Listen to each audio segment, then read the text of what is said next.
Nitong nagdaang Semana Santa, mahigit 30 ang naitalang insidente ng pagkalunod. Ayon sa Philippine Coast Guard, sa Angat, Bulacan, isang babaeng 12 taong gulang ang nalunod sa ilog kung saan nag-outing ang kanyang pamilya. Darito ang unang balita.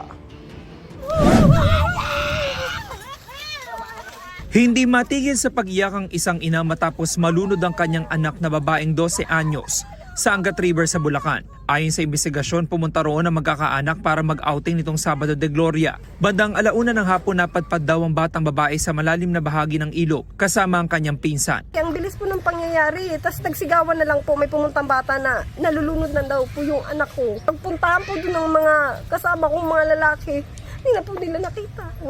Wala na po. Hindi ko na po alam. Makalipas ang halos 5 oras, nakita ang katawan ng batang babae ng isang mangingisda. Sinubukan pa siyang bigyan ng paunang lunas pero wala na siyang buhay. Kasunod ng insidente, ipagbabawal na ng barangay ang pagligo roon. Maglalagay na rin sila ng signage sa lugar. Isang lalaki naman ang nalunod sa isa ring ilog sa Corner, Apayao. Humingi ng tulong sa mga bombero ang barkada ng lalaki na kasama niyang maligo sa ilog. Binigyan siya ng cardiopulmonary resuscitation o CPR bago dalhin sa ospital. Ayon sa mga rumesponding bombero at pulisya, nasawi ang lalaki.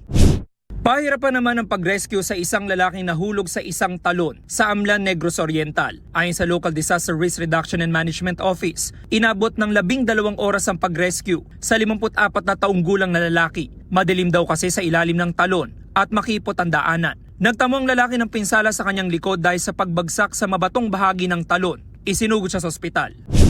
Batay sa huling datos ng Philippine Coast Guard, 37 na italang nalunod nitong Semana Santa simula yan noong March 28. Mas mababa kumpara sa 53 noong 2025. Ito ang unang balita. James Agustin, GMA News.